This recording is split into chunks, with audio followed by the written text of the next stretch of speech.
All right, hey Jay, it's great to be back with you this. What is it? Afternoon? I think it's evening? Friday. It's Friday. Yep. Friday, July 2nd. Almost on the 4th. Yeah. For what episode is this? This is we're several episodes into Hamlet, and we have a really good friend of ours here who has taught Hamlet a few times. How many times? This is our department chair from the English department where we teach, John Klein. How many times do you think you've taught Hamlet? How many years, John? I started teaching Hamlet when Lyndon Johnson was president. Lyndon Johnson? Yes. Oh yeah, I remember him. Yeah. Awesome. Oh, it was a great year. Yeah, and you're still teaching. Kind of, yeah. Still teaching Hamlet? Did you teach Hamlet this year? I did. Yeah. Okay, great. Well, you've got years and years, and this is what we want to hear about. Your years of teaching Hamlet, how that's changed or not, and what you've done. But before we start, you, as everyone knows, we open with a poem, and John, I'd love to have you open with a poem. You actually introduced me to Gerard Manley Hopkins. I had not heard of him. And then I heard you talk about him, and so I started looking into his poetry and was totally blown away. Would you mind reading his poem, The Windhover, Sure. for us tonight? All right. Okay. It's addressed to Christ our Lord. I caught this morning, morning's minion, kingdom of daylight's Dauphin, dappled dawn drawn falcon, in his riding of the rolling level underneath him steady air. And striding high there, how he rung upon the rein of a wimpling wing in his ecstasy. Then off forth on swing, as the skate's heel sweeps smooth on a bow bend, the hurl and gliding rebuffed the big wind. My heart in hiding stirred for a bird, the achieve of, the mastery of the thing.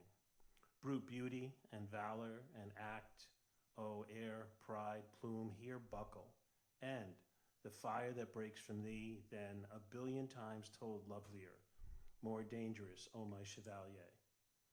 No wonder of it. Sheer plod makes plow down Sicilian shine, and blue bleak embers, ah, my dear, fall, gall themselves, and gash gold vermilion. And gash gold vermilion. Thanks, John. Yeah, thank you for reading that. How did you find Gerard Manley Hopkins? Do you remember?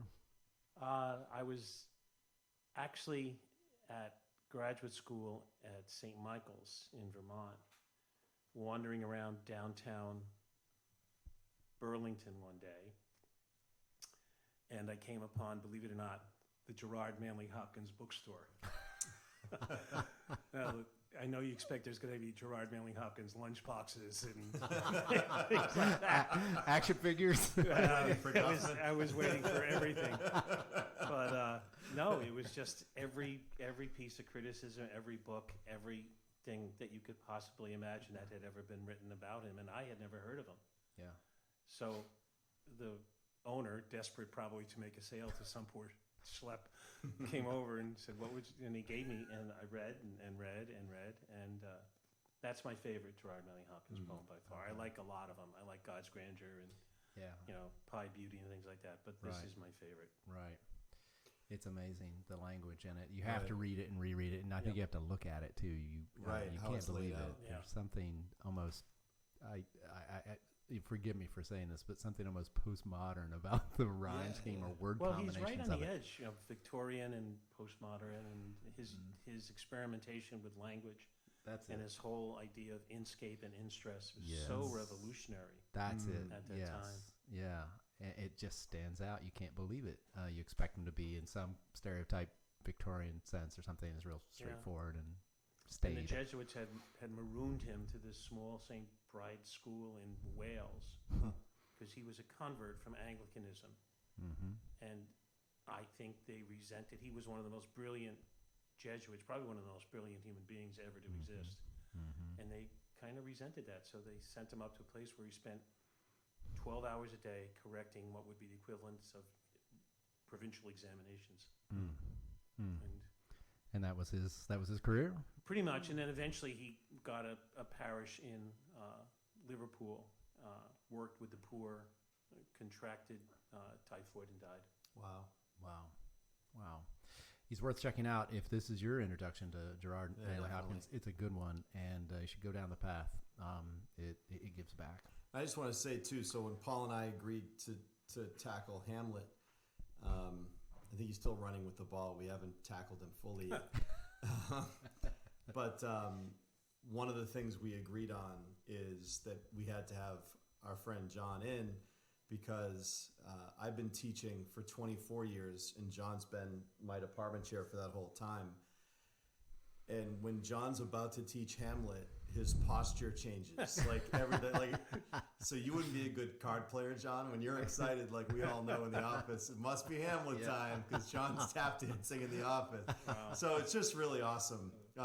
It's, you know, I think if you're a teacher listening to this, hopefully you have sort of that book that just makes you really excited to go into class that day to start. And I just, I don't want to steal your lines, John, but like, just as someone who's shared an office with you for almost a quarter of a century, that it's clear. It's no, but it's clear that like it's more than just, you know, clear lessons and writing assignments. It's a thing that you care about. So one of the things we agreed on right away is we came up with we did Romeo and Juliet act by act, and Hamlet just defies that sort of organization. So we did it sort of more thematically, or are doing it more thematically. We did some deep dives into individual speeches and scenes. But one of the things we agreed on is we have to have John behind a microphone and just have a discussion. It's sort of like if the three of us were in the lounge on the 5th floor of our building and we had a free period, and I think all three of us are very open, delaying, correcting, and talking about the books we love. I think, speaking of myself, I always make that choice, and I've done that with both John and Paul a lot. Oh, yes.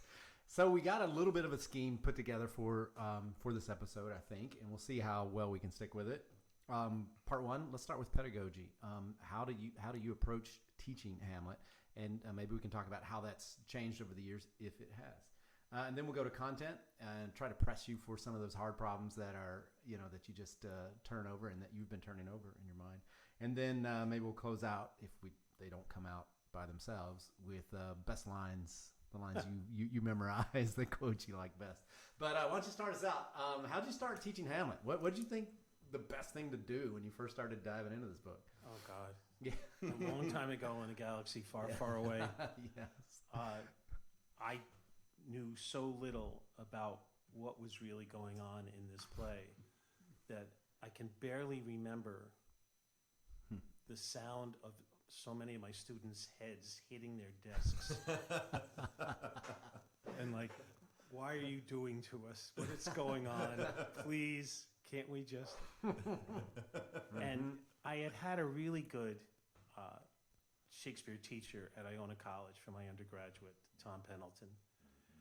And he had gotten me interested in the language of the plays. So I think my first attempt at teaching this was just as a straight ahead, this is how a tragedy works. Let's listen to the beautiful language that almost each one of these characters has a chance to speak in this play. But then, as time went by, and I had conversations with people like you two and people I taught with at Bergen Catholic and at Catholic Memorial, I discovered that people have a lot more questions about this play. And it's a play, as you know, that starts with a question. Who goes there?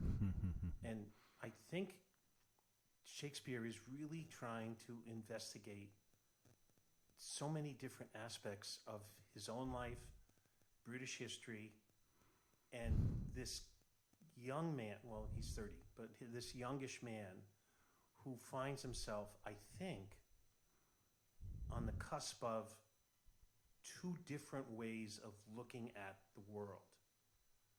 And that he's almost ready to be a modern, post-Christian Reformation thinker about revenge and suicide and justice, and just what I tried to do year after year is get the kids to see how conflicted he is and how conflicted I am about what the play means. I tell them all the time that if you can get in a time machine and go back to Bergen Catholic in LBJ's time, and they have never heard of LBJ's, they don't know what that is, Right. that you would not believe it was the same teacher teaching the same play. Yeah. Because I just went straight ahead with, this is a tragedy, this is what happens, and then as I became more and more aware of the depth that all the characters have and exhibit, I just realized that this is probably the greatest play. Yeah. And I know I get in trouble when I say that, because there are some people who say that Shakespeare's no better than any other dramatist. But I disagree with that. I have yet to read anything even close to what this play does for me every time I teach it and sit down and read what I'm going to teach the next day. And I sit there and go, God, this is unbelievable. Yes. And Jay and I have had these, and we've had these conversations about what was going on inside of Shakespeare.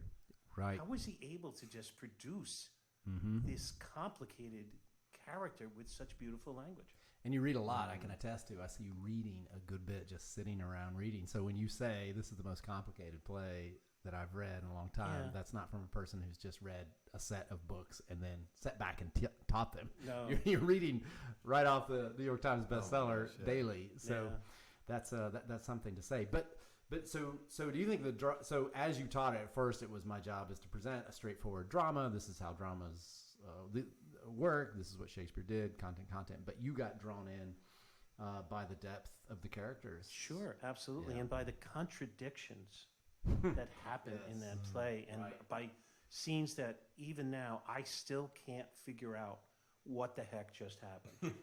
Why did that? What's going on in that scene? Why can't Gertrude see the freaking ghost?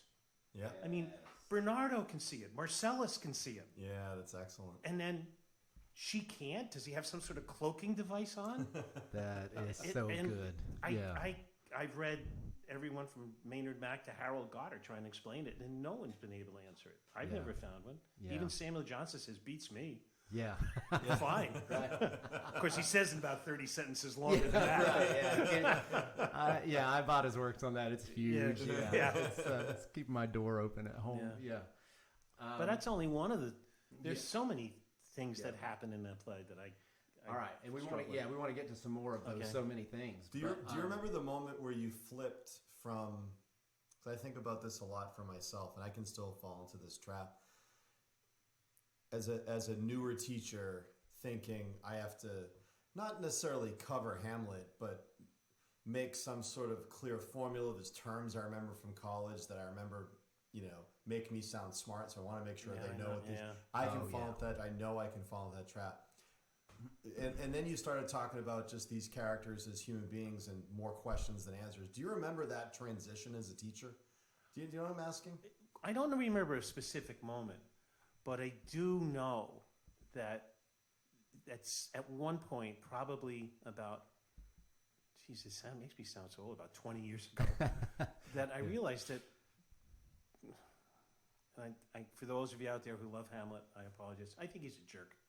Yeah. And I think he just caves at the end, and I think I'm still trying to figure out who in that play is a person of value. What incredible power does the king have that all those people are willing to go along with exactly what Henry VIII presented as his reason for getting rid of Catherine of Aragon, that he had to marry his brother's widow. And Claudius says in that scene, we thank all of you for going along with this. And I at some point, if I can borrow that time machine that some kid's going to invent, I want to go back to the Globe and watch what happened. What people? I've been to the Globe 4 or 5 times for plays, and I really love it now. And I was a groundling once and was brought up on stage to play the part of an idiot. Honest to God. How is this not made our school's newsletter? Oh well, but I was just standing there, and they said we need somebody to be an idiot, and my bride goes like that. You can't see what she pointed in my direction. Nice. The next thing I know, I'm standing on the stage with those, what do they call those things you're supposed to? And but anyway, That's great. There are. You would go back to see what? So you'd like to go I'd back like to in time see what see the audience, how they reacted to Yeah. some of the things that escape the kid today. I have to start now by telling them some of the history of Okay. what was going on. Okay. So they can get a better handle on it. Like in general, what do you focus on? Like to give them what do you think is necessary context? Well, I tell them about Henry VIII and Catherine of Aragon and marrying his brother's widow. And he wanted to at first because Catherine of Aragon was gorgeous. And he was 16 freaking years old. Come on. And then all of a sudden, he started to convince himself that this marriage was wrong because, well, as you know, Leviticus has those two separate things. Like, you must marry your brother's widow or you mustn't marry your brother's widow that's 3 right. chapters later. Right. Good old scripture. You got to love it. Yeah. But I just wish, and that's not just with Hamlet, that's when talking about Romeo and Juliet, and just, I wish I could see somehow how the audience reacted. In Shakespeare in Love, there's that great moment at the end where even the cleric who hates the plays, The Puritan, is just going like that Yeah, because yeah. it's such a good moment. And I hope it was something like that. Yeah, I really yeah, do. yeah. But it sounds like there's not a whole lot of historical context. Do you feel like, in terms of pedagogy, you can just jump right in and you're in as good a position as you're likely to be anyway? I hope. Yeah. Yeah, I don't have to go into Danish history or Yeah. right. Why Fortinbras is a crook, or Right. anything like that. Right. Why Claudius says, yeah, you can bring your army through my country. I don't care. You don't spend a month on Why would Saxo you do that? Grammaticus. Well, I do, but earlier on. That was back in the day. Yeah. They dropped that. Well, do you think the thing that drew you into Hamlet is authentic enough to draw students into Hamlet? Just the conflicts, the questions, the depths of the character. Can you lay that? Like, I would be tempted to try to do that, like to lay out the thing that drew me in, or is that just not? No, that's the way I do it. Okay. Because I'm not afraid to tell the kids, I don't understand what just happened here. But do you appreciate the beauty of what he says? Yeah. And it's been pretty good. I have not had too many kids. There hasn't been gunplay in the Say that. classes Yeah. for a long time. Just sword play. Yeah, sword play. I wish. Right. I wish. Jeez. I've actually had kids bring in epes from the fencing team. Oh, so yeah, we could yeah. have Oh, nice. so we could have- nice. Yeah, it was probably back closer to LBJ's time. Oh, no, I was here. Yeah, was it? Okay, all right, good. And it's good not to ask for permission. You just ask for forgiveness later. Like, Yeah, I had exactly. no idea we couldn't use swords. Yeah. I won't do it next time. Right. Silly me. I always made sure they were baited. Oh, that's good. Right. Are you fine with trying to just sort of prod the students along and then let them kind of drive things? Or have you mostly been in the position where you kind of have to be in the driver's seat to keep the thing moving? Have you ever found the play to sort of take off without your permission in a way? I have some trouble. This is going to sound terrible. Not being in charge. Yeah, sure. I know where I want the discussion to go. Yeah. On the other hand, I don't mind when a good question comes up. Yeah. When a Sure. good observation comes up. And I know Right. Jay has that happen a lot in his Yeah. classes. Mm-hmm. And it's just, it's an important thing for me to have the balance. My dramatic nature says, gee, I was hoping to be at Act 3, Scene 2 by the end of the period, and Right. here I'm not. Right. right. And so, So yeah, shut up and let's get back on track, Well, right to the things. yeah. Yeah, But seriously, to me, this is in a podcast that's about teaching literature. Mm-hmm. How many workshops do we go to? How many professional development sessions do we go to? We very rarely talk about something so important as what's the relationship between planning and spontaneity. Yeah, right. Right? And that's really, It's that's really hard to sort of map it's a out hard problem, because it yeah. defies mapping out. It sure does. Because when you go too far down either path, you've created a bad Right. class. I would say that totally Sure. open Yeah, class. and the you kids understand that. They don't like Oh. total spontaneity because you can Right, just, right. especially this past year, you could see the kids at home just going click. right. You know? Yeah, that's right. Zoom And out. you can, we're all good teachers, and we can.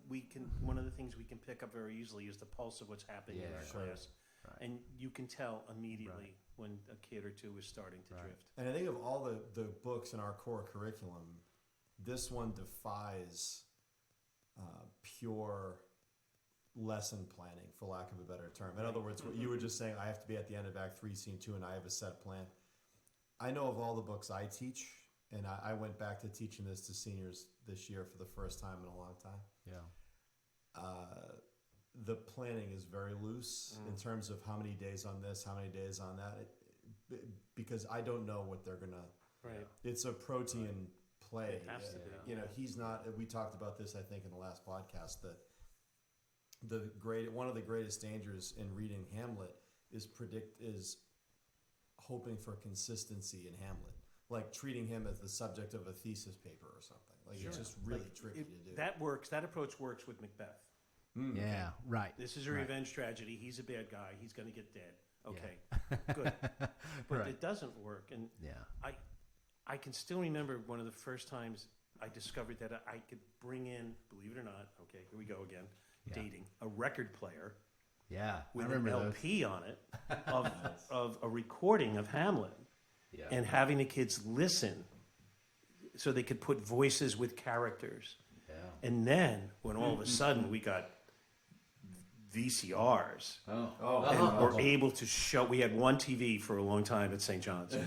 That was it. We had one TV and one beta player with this gigantic thing.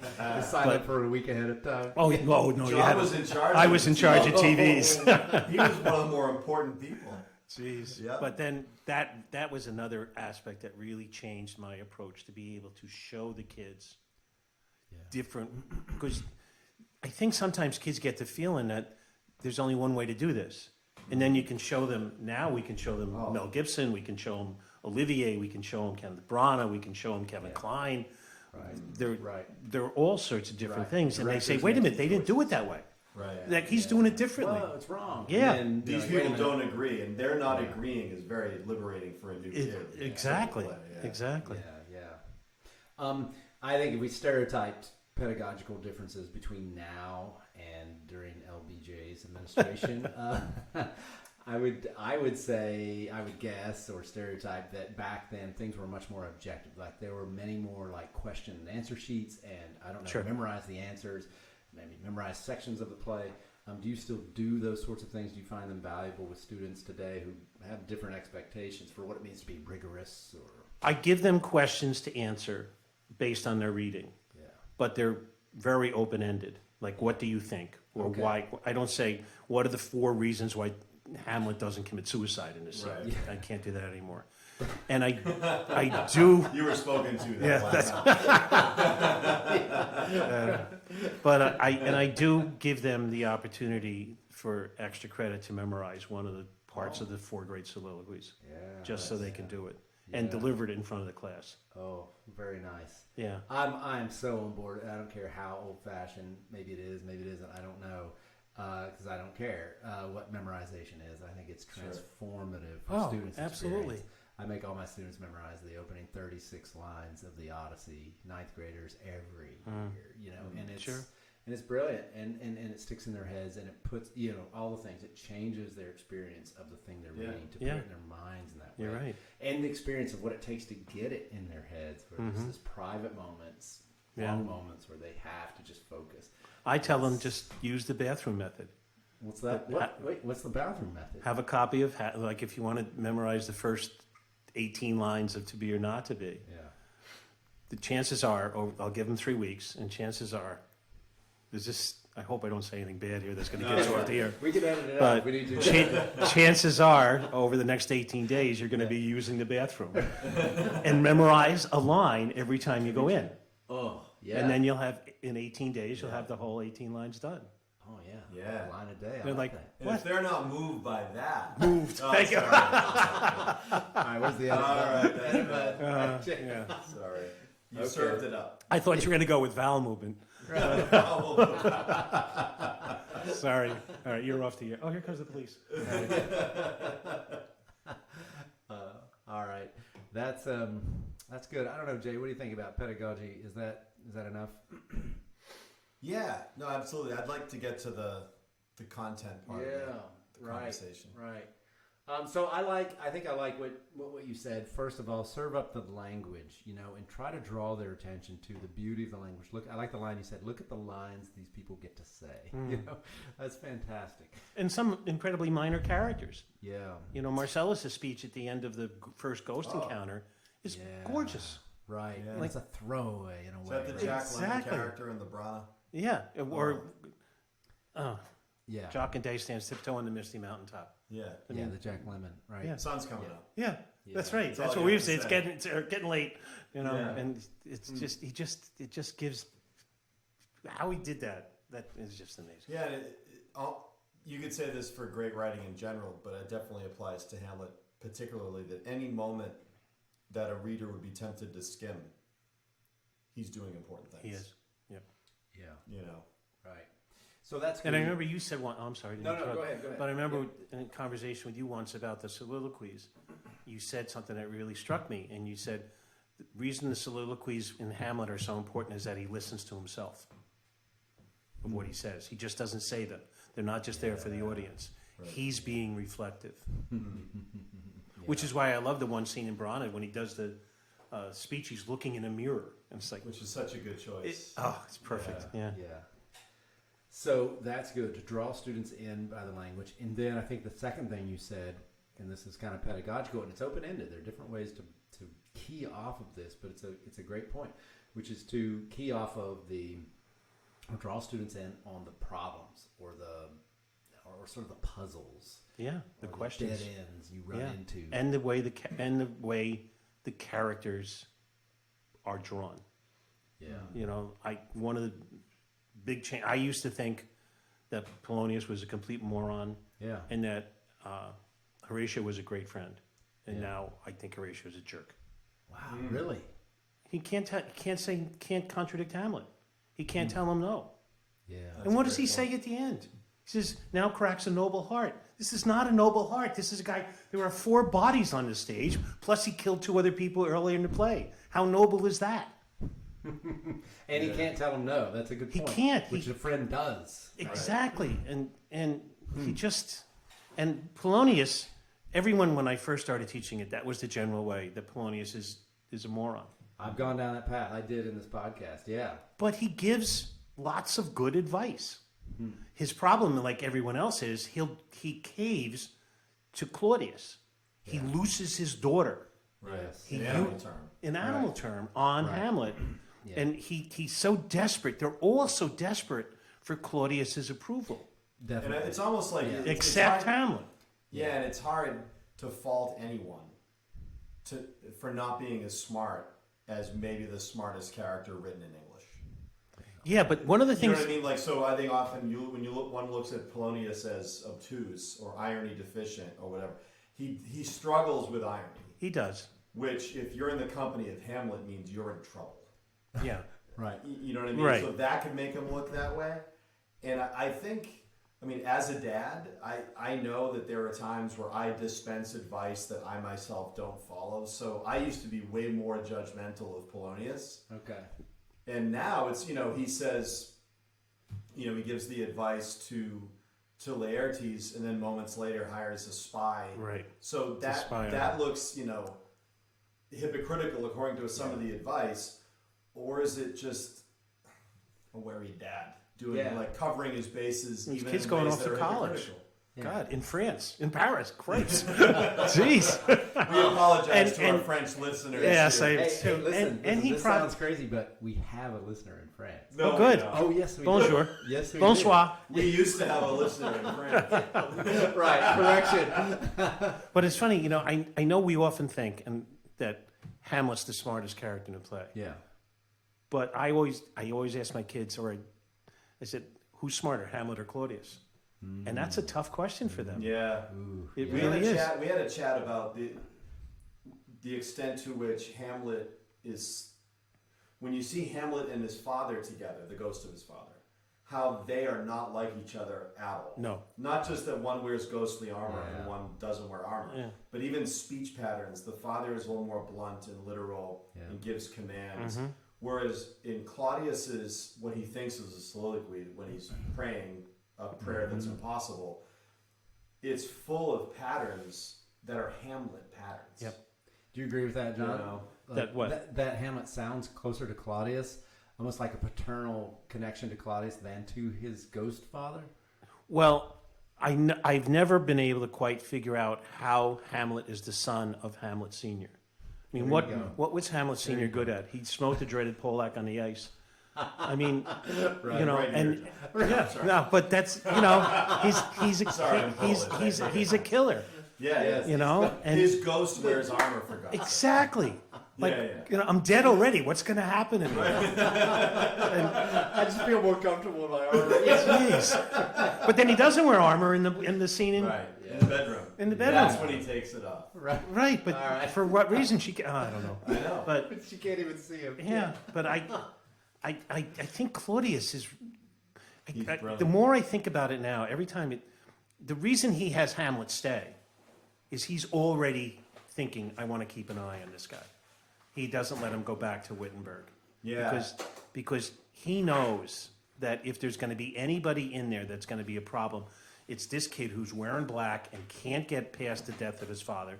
Everyone else did, including his mother, who's married to me. Right. Jeez. Right. Right. Keep your friends close, but your enemies Yeah, I'm closer. exactly. Yeah. Which is the first big thing I notice in the play is that big choice, that big decision. It sets up the rest of the play, obviously, but it's not obvious. Why should Hamlet stay? Why doesn't he leave? But Claudius says, "We want you here." Exactly. And then Hamlet is so good, he doesn't answer Claudius. Gertrude then says, I would love you to say. Okay. And Hamlet says, I will obey you, mother. Not Claudius. But then Claudius doesn't let that go. And he goes, oh, it is a loving and fair response. As if you just obeyed me. Right. He's so Which quick. Hamlet would grabs have it. Right, Yeah. exactly. Hamlet would have twisted the language to Right. fit him. And to suit him. I think, I don't know, is Hamlet one of his struggles? Obviously, he's not going to be his father because he's not a killer until the end. But is he struggling not to become Claudius, a very, very smart, manipulative person? Mm-hmm. Because Hamlet manipulates people in that play. And he has nothing good to say about politicians. No. Yeah. You know. No. Which And Polonius, you know what would be fascinating? I'm sorry, Paul. No, I was going to say, which Polonius, that's what I think of him as. Yeah. Like, if that's the only compliment I can pay him, I'm not sure that's a compliment, is that he's a politician who's survived Right. termite-like. The last politician Hamlet alludes to is Julius Caesar, whose dust and dirt and bones Or Alexander the Great. turned to. Is it Bumble. Alexander the Great? Yeah, the Yeah. stop Bumble to, to- it's Alexander the Great, exactly. Right. But Keep Polonius the, played. keep the wind away from the beer barrel. Yeah. Yeah. Yeah. I forgot what I was going to say. No, that's all right. That's all right. And that, I think, we're sort of naturally moving into that next part, which is content. What have you taught? What do you focus on? So John, if you're drawing students in by speeches, by problems, I don't know, can you list three? Can I say problems? 3 problems that if you had to reduce your class to, or draw them in on it, what were the top 3 problems you would draw them in on? That's a content question, I think. Yeah, it is.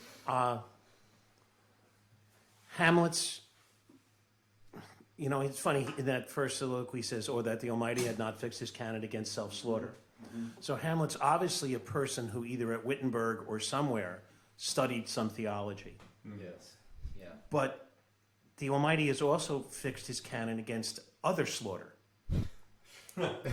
He has. That's right. Right? Yes, I remember that passage. Yeah, thou Also shalt. Yeah. Leviticus, And I yeah. tell that to the kids. You know, remember the commandment, thou shalt kill. Yes. But one of the problems that I've never been able to figure out, aside from the fact that why the ghost, you know, is invisible, is Hamlet killing Polonius. He just passed Claudius trying to pray, and then the first thing he says is it the king? Now, either Claudius has some sort of time warp method of getting there. He knows it's not the king. Secret passage behind. Yeah, and I guess, but That might geez. be a mistake. Well, I mean, in the play. it like could the be. Shakespeare mistake. Absolutely, Okay. it could be. And then he doesn't. He's. It doesn't bother him one bit. As his last line of that is, "I'll lug the guts into the neighbor room." Right, exactly. Yeah. I mean, You just killed the Secretary of State or the Prime Minister. Your ex-girlfriend's dad. Also. Right. Yeah, it happens. Exactly. He's now just material. Oh, right? man. And that just starts him, because I used to teach a book called Dragonflight by Anne McCaffrey. And in Dragonflight, these human beings have colonized a planet called Pern. And they've discovered that, this is off topic of Hamlet, but it'll get back. But they discovered that once every 6 or 7 or 8 years, depending on their orbit, a neighboring planet drops what's called thread onto Pern, and it devours all organic material. And it practically wipes them out the first time it happens, because they have no idea. Then they discover that there is on the planet a race of dragons that can fly and are telepathic. And they breed them and breed them and breed them to make them huge, so that dragon riders can fly them, and they can incinerate the thread in the air before it gets to the thing. But before the dragons can do that, they have to be blooded. They have to make a kill. Yeah. And when I taught both Hamlet and Dragon Riders, Dragonflight, it was easy to make that connection with the kids. I can't do that anymore because what? What? Dragon fire? What? Right. But I'm out of here. But yeah, that has always been not only his killing him, but his reaction is so un-Hamlet-like to a person who has been so almost theological in his speeches about not killing himself.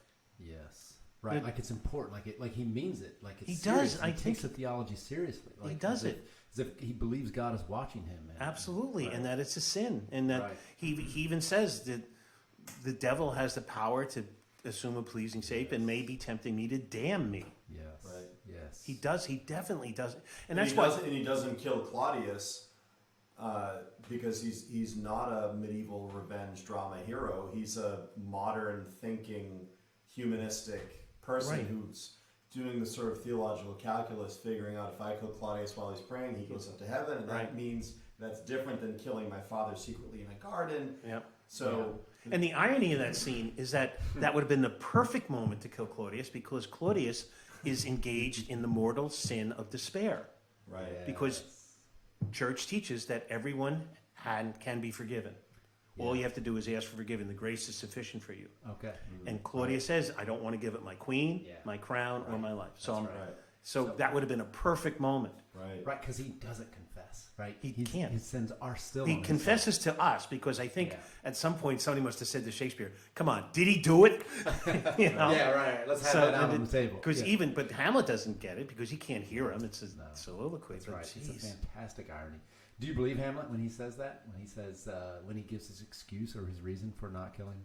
You know, it's funny. Maynard Mack, who's a pretty good critic. There you go. Got him right here. Maynard Mack says that that's an example of how much Hamlet hates.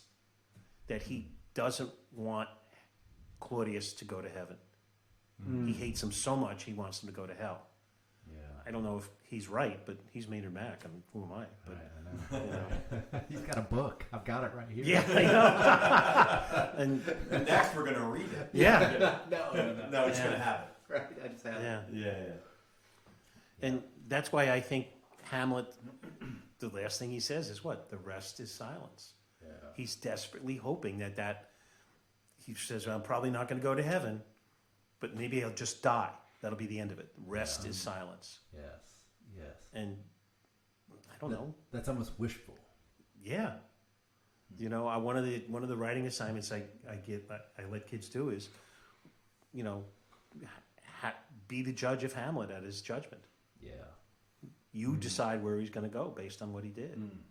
Is he in hell? That's a great prompt. Yeah, it's really good. Yeah. That's a great prompt. And give me 3 proofs. Right. And then the other part of it is, you know, write a letter from Hamlet to 3 of the people that he killed, justifying his behavior. Yeah. Right. You know, I had something that's sort of connected. There are so many.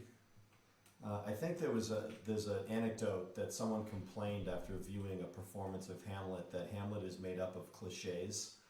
I mean, the joke being that they're cliches because this is such an iconic play that it's. We know the language, right. but not when Shakespeare originally. Well, sure. Yeah, obviously, yeah.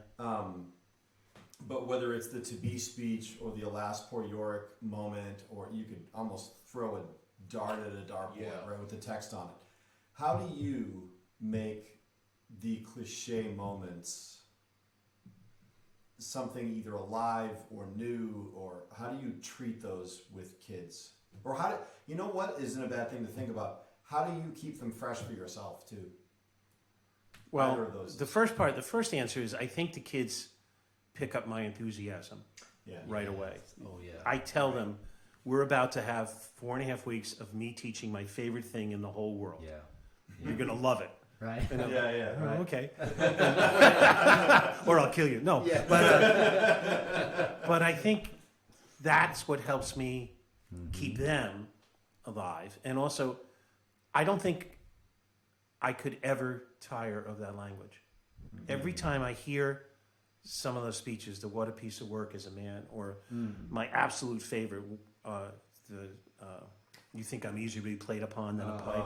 I love that speech. Is just, there is much music, much excellent in this little organ, and yet you cannot make it.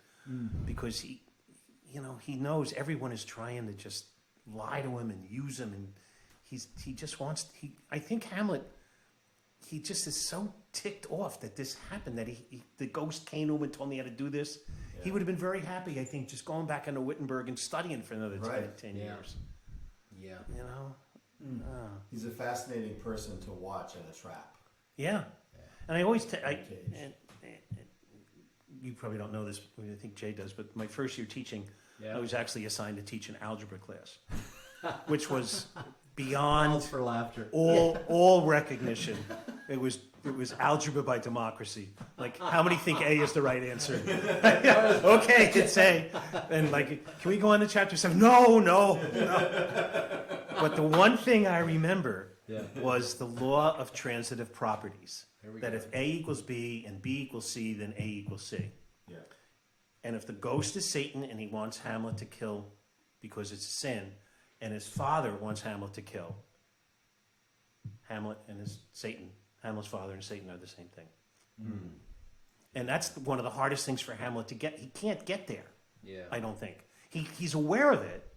He's aware that it could be the devil, but he can't get to the point that this is just my father in death acting like he did in life. He came up against an enemy. What did he do? Killed it. Yeah. You know? And just as someone as sort of theological and philosophical as Hamlet is, particularly in the first 3 or 4 acts of the play, and someone who's just lost his father, seeing some version of your father as a ghost, you're going to want to believe it. Oh, absolutely. That's why he says, I will be with you. As soon as they tell him, I think, because Hamlet at first thinks, he says, I think I saw your father. And he says, oh, like I do, I look at his shirt and I see him. Yeah. But then he can't wait to get to him. And that's why even Horatio says, you can't, this is wrong. He's going to do terrible things to you. And what does he say? Unhand me or I'll make a ghost of thee. Who He tempts you to throw yourself off the cliff. Exactly. Yeah. And he's got to go talk to him. Yeah. And he's thrilled to find out the truth. It's like, I knew it. But is it the truth? Well, that's a great question. But I mean, his response to it is elated. Like he's primed to believe it, like you were saying. Yeah. He wants to believe Oh, my prophetic soul, Yeah. he says. Yeah. Oh, my Right, prophetic right, soul. Right. And so, and he swears, that he's going to do it and take it off, and then immediately takes charge of his friends. Everyone here, swear on my sword, you're not going to tell. He's framing up this whole revenge strategy. You're right. He's got the antic disposition already. He's come up with that he already idea knows what right he's gonna away. do. He's going to adopt it Because take it on. he's so smart. Yeah. I don't know if I've ever asked you this question, John. Uh-oh. No. I'm just really curious about what your answer is. I don't know the answer. I have a sense of what I think the answer is. If you just were able to, and anyone were able to meet Hamlet at any point in the play and just stopped him in his tracks and said, what would you want? What is your dream scenario for the future for yourself? What do you think his answer would be? Where is he in the play? Right. Yeah, that's fair. That's a hard one because I How think will the play it begin? changed. In Act 1, he just wants to be left alone and mourn and go to college and go to college Okay. and that'll So be once fine. he's not allowed, most of the play is being in the quote unquote, the prison, Yeah. right, of a castle, right? Right. As he says to his friends. To me, it is a prison. Yeah. Once he's there, once he's in quote unquote imprisoned in his own castle, what do you think he wants then? I think that's why he puts on the mousetrap. I think what he wants is that Claudius is going to stand up and say, I did it. I'm sorry. Take me away. You can be king. And that's one of the exercises I also do with the kids. All we have in the play is, I think Ophelia says, the king rises. Yeah. And then all he says is, give me some light away. Yes. Yes. Hamlet takes that as absolute, total proof that it's... Right. But that's another one of the scenes where Horatio says, really? That's about as much as he can contradict him. But I tell the kids, I bring 5 kids up to the front of the classroom, put 5 chairs up. I say, you stand up as if you're terrified. You stand up as if you're really angry. You stand up as if you're ashamed. Because we don't know how Claudius stands up. Do we? No. It's a choice you have to make as a director, right? Right. And Hamlet, I think if Claudius had just not stood up at all, go, see the way he's sitting down, he must have done it. Yeah, he would have to stand And up. of course he's got to stand up because Hamlet has just insulted the heck out of his mother, out of his wife. Yeah. Yeah. Right. Do you think Hamlet was ever in love with Ophelia, truly in love with her? What about that relationship? I mean, the line, I loved Ophelia, 10,000 brothers with all the quantity of love could not have made up my son. There seems to be a lot of disagreement on that. What do you think, John? Well, go ahead, finish. I think there was a moment in time, maybe before the play started, or very early on in the play, where that love was real. Yeah. We know very little. I think one of the gifts Shakespeare gives us, and I think with this play particularly, we know that an earlier version of Hamlet, the Hamlet, begins with Hamlet Sr. getting killed by Claudius in the first moment. So what that meant was there was no ambiguity. It was just a question of revenge. And I think what he gives us here is the ambiguity that exists in most real human life, which most human lives are not revenge plays. They're lives full of ambiguity. We don't see Ophelia and Hamlet going out to dinner. We don't see them on a date. We see a man who's lost his father and his kingdom, and all kinds of things have been taken away, and relatively early on his best friends are duplicitous and he catches them. So he's very broken very early. I don't know what their relationship is. Yeah, I know he says in Act 5, I loved Ophelia. Right. So here's what I wonder, and I don't know what the answer is. What would be his motive for saying that other than it would be true? But we have the letters that he wrote to her. Doubt that the stars are fire. True. I mean, right. And those are absolutely beautiful love letters. Yes. Right. Full of sincerity and full of affection. And I am firmly believe that he did love her. Yes. I really do. Yeah. Now, I know there are some critics who say, no, it would have been impossible. Or that, in fact, Kenneth Branagh even said, "You think I'm going to give up a chance to be in bed with Kate Winslet?" Yeah. Not show it that way. Yeah. So they filmed that. He's so the director. Yeah. Oh man. But I believe he did love her at some point. But then I think the world. I think Maynard Mack's title is The World of Hamlet. The world that he finds himself in just makes that love impossible. Yes. And then when he realizes that she lets herself be used. Right. Because he's resisting all the time, letting himself be used and getting used. And everyone is using him. Like you just said, Rosencrantz and Guildenstern. That's right. That's the sensitivity he seems to have that sets him off.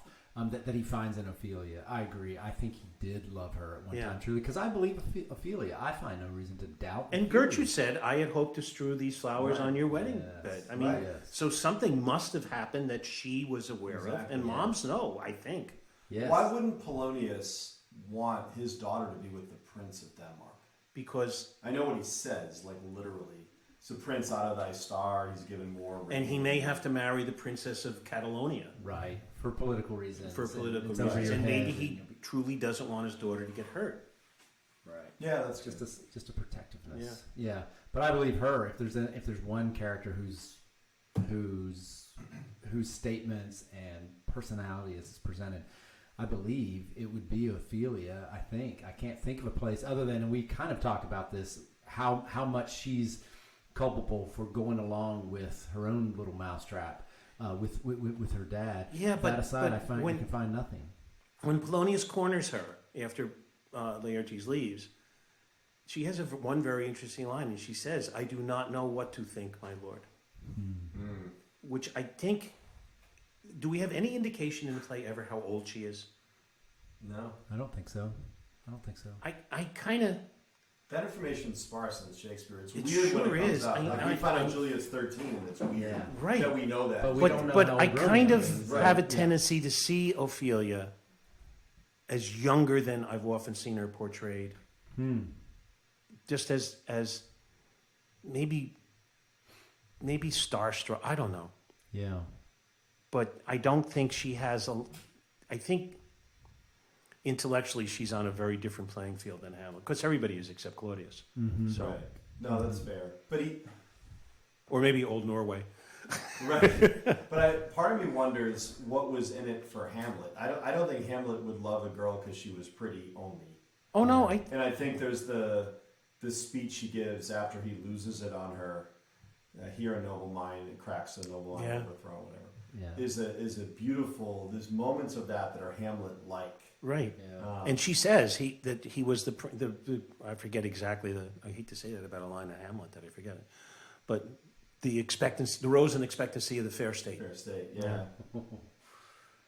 Yeah, I find her up to him in a way. Maybe not intellectually. She can't play the intellectual chess games, maybe, that he can play, but I don't care about that. In some deeper human sense, they're a pair. I think they're a match. And she hasn't been to college, and he has, Yeah. the university. Right. And, Right. I bet you he was I often tell the kids, they said, one of the electives theology had to drop a few years ago was revenge murder. What? But I was always worried about the kids that. The kids that took that, in the final exam. It was really tough. Yeah, it was project-based learning. Yeah. Yeah. Can you meet me down at the park at 1 a.m.? I need to get an A in my final. Yeah. But at some level, I take college people go to college that need to go to college. Ophelia is not a person who No. needs to go to college, and she's fine. No, I think Hamlet absolutely loved I do. education. Oh, education. Yeah, I think oh, he just right. It just all parts of it are reflected in his speech and his And patterns. we've talked about this, you and I, John, and Paul and I discussed this. He's never happier than when the actors show up. Yeah. He can't.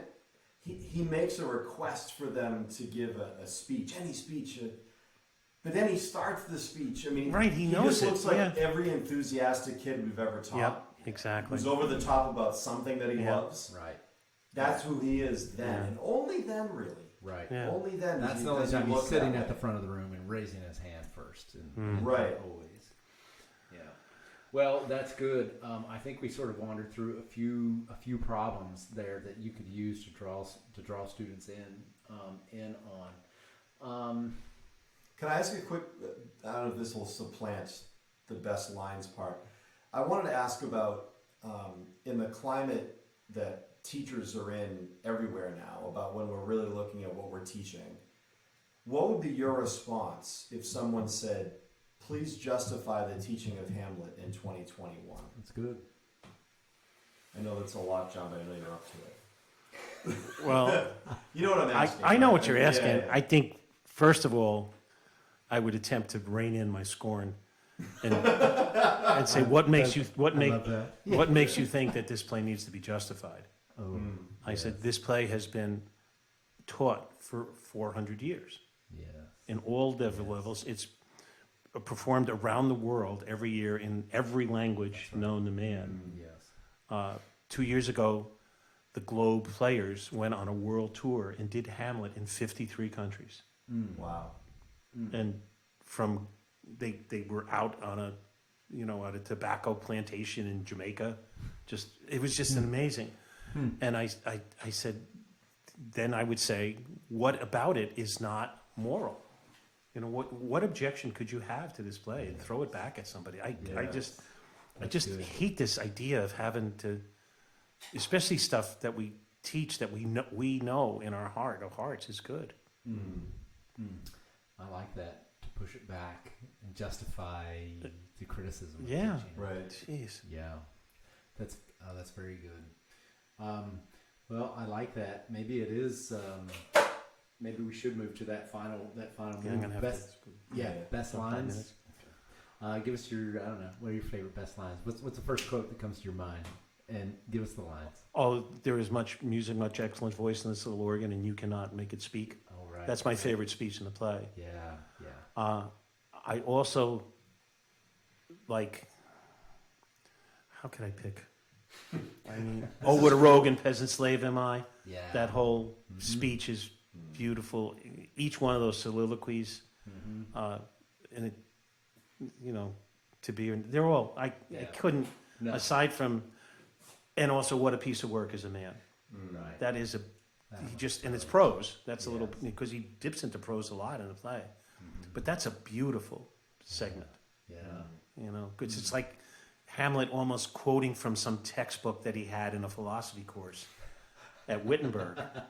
And like, here he is, what a piece of work is man, and yet here are all these people who are murderers and cheaters and adulterers and, and that this is the constant tension that we're always faced with in education of what we can be as opposed to what we are. Does it work, John? Can you still teach the play? I mean, Oh no, I'm never teaching it again. Never. It's over. You guys have totally destroyed it for me. Crap. Yeah, Hey, what happened? I'm gonna go to Coriolanus next year. And just No, I will. I actually hope that when I shuffle off this mortal coil, Yes. I'll have the book in my hand. Yeah. And but wait, why does Hamlet One more. I just- close the coffin? You quiet refer it to your own end with a Hamlet in it. Yes, Right. I know. Which is great. Well, old teachers have been teaching for a long time can become curmudgeonly and say, this generation, they can't hear it anymore. It's over. Forget it. No, Just give but them whatever. but you don't say that. We love to teach the words, and we can do it. Yes. I know I can do it. Yes. Yeah. Yes. I heard that. We haven't heard a number. How many years exactly? Well, I've been teaching for 53 years. 53 years. All right. 53 years of Hamlet. 53 years of Hamlet, and you just heard John say, I know I can do it. I can keep I'm getting better doing at it every year. I'm getting- I know that. Yeah. We all are, though. That I mean, is- if we were to look back at ourselves the way we taught something, we're better I at want it. to apologize to my first classes. That I Oh, you have no idea. I'm still in Right, touch. you know what I mean? Oh, I'm my. still in touch I with want to some of say them. you were so nice to me. You observed me my first year. Yeah. I had freshmen. I was teaching a Keats ode Yeah. to to freshmen who struggled. Right. Because that was the poetry I knew. And you were so gentle and kind with me. You're like- You could have been so otherwise. Right. My first year at St. John's, Frank Simmerall, who was the chair at the time, gave me 4 CP seniors. Yeah. That was my schedule. Yeah. And I was like, okay, I can do Yeah, this. sure. Yeah. You jump right in. We're going to love Hamlet. I'm good friends with some students from my first and like 4th year of teaching still now. They're in their 30s now. And I don't even ask them about, what was class like back in the day? Oh, no, I don't want to hear them say it. I wanna, The kids I had in 68 and 69 and 70 in New Jersey, I know I should. I apologize to them every time I see them. I was such a jerk. I'm sorry. Well, thank you for being with us, John. Oh, John, thank you for having me. I much for giving us appreciated this. time and giving us that reflection. And I hope it's encouragement to those who are starting or in the middle or even late in teaching Hamlet or other difficult texts that seem like maybe to you that they belong to a different time. They probably don't. And if you've given your life to them, keep working on it and keep getting better at teaching it too. Absolutely. Amen. Yeah. Amen. All right. Hey, thanks, guys. Thanks, John. Thanks, Paul. Thank you. All right.